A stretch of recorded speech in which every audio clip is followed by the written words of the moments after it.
Hi friends, this is Jess with Our Bipolar. Welcome back to my channel.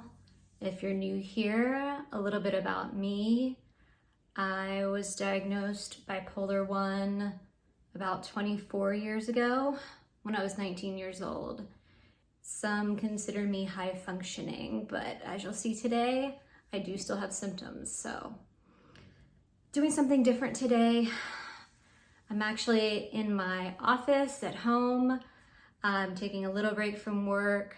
I've been having some mixed mania symptoms. They're also called a mixed state. Basically, what you end up feeling in these states are sort of like a mix of depression and mania. I feel like I have a lot more energy, I'm highly charged, having trouble sleeping, but also irritable mostly. I can't do things quickly enough. I feel like I'm running way ahead of everyone else. That's what I just wanted to talk about today. I never do this. I never come on and just talk about what's going on in my life right now. So that's what I wanted to do. I was really sad because I had been in euthymia, which is just stability, no mania, no depression. I'd been in euthymia for a year and a half. I've never been in euthymia for that long, and I really didn't want it to end, and I was just really sad. But at the same time, I'm so proud that through my lifestyle, through taking my meds every day, that I was able to stay stable for that long. I mean, I was stable for so long, I was starting to feel like, I mean, I knew I still had bipolar, but I was starting to feel like, gosh, this is the way normal people live. This is the way people who aren't neuroatypical live. When really I'm, basing my whole lifestyle around managing bipolar, and that's why I was stable. But I was feeling like, maybe I could start doing things that I normally wouldn't do because I don't want to bring on mania or bring on depression. For example, maybe I should start going to more events that have lots of people. Even though it makes me anxious and the anxiety can push me into mania. Maybe I can start doing these things. And I think to some extent that is true. I think I could allow myself during stability, a really strong stability, to sort of get out of my shell a little bit with care and with, paying very close attention. I think I could do some things that I don't typically allow myself to do. But at the same time, it's really worth it to be careful. That's just the truth. It's worth it to be careful. It's worth it to maintain that stability. And I know that better than anyone. Now, like I said, I'm experiencing some mixed mania, but it is very minor. It's, like one tiny step above stability. And I know that through all these years of paying close attention to myself and how I'm feeling. I mean, it's literally been about 24 years since I was diagnosed. So I really do know myself. Everyone thinks they know themselves, and then they do. But I have to pay attention to the tiniest changes in my mood. I have to always be vigilant and be questioning myself and thinking, am I happy? Or is this something else? Is this a little more than happiness? Is there something else along with the happiness that I have to be really careful of?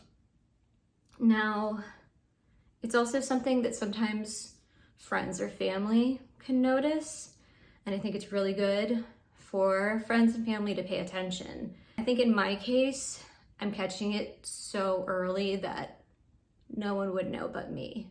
So here I am. What am I doing now? You might ask. To try to get back to stability, and I really can't wait until I am back there. What I am doing is what I did right away was contact my psychiatrist, and I told him what was going on, what I've told you, and he told me to increase my Seroquel, which is,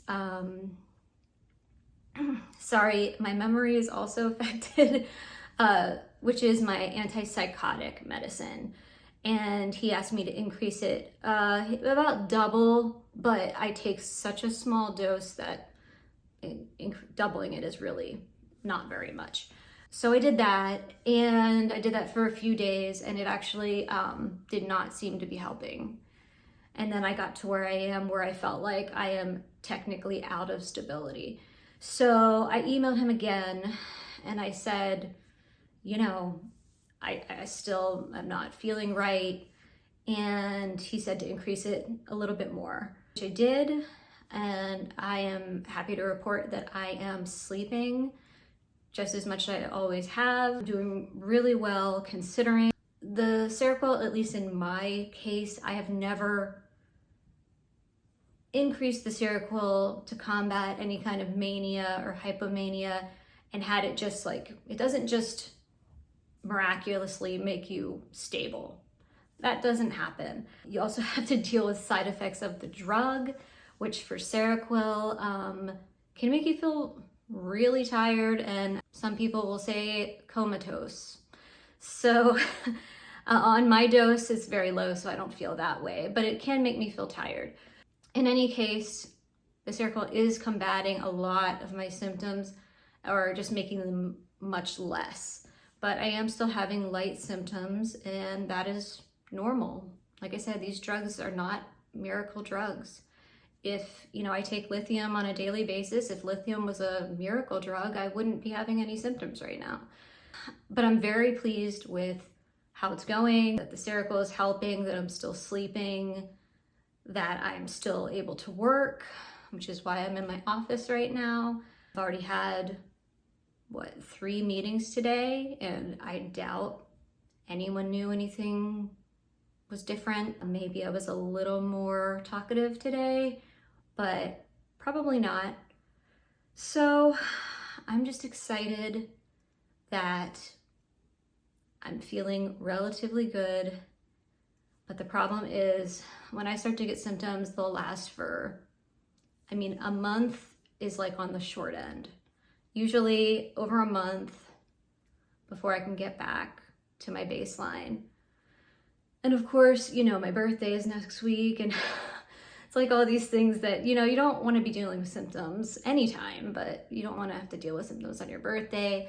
One good thing, I already had a vacation, not like a staycation. I already had that planned for next week. I'd planned it, you know, weeks ago. So it is good that I will be able to rest and relax, and hopefully I will get back to being stable sooner than I usually do. So that's really it. That's what's going on. All I'm doing is trying to be as stable as possible so that I can continue with life and continue, you know, helping my family every day and working every day and just being myself. That's all I want, is to be myself. It doesn't seem like a lot to ask, does it? But if you have bipolar, sometimes it is. All right, well, thank you for watching. And if you enjoyed this video, please subscribe and hit the like button and comment. You know, I love the comments. People have been so great about commenting, and I love replying to them. So please do that too. All right. It's been nice seeing you. Hope to see you again soon when I'm feeling much better. Bye.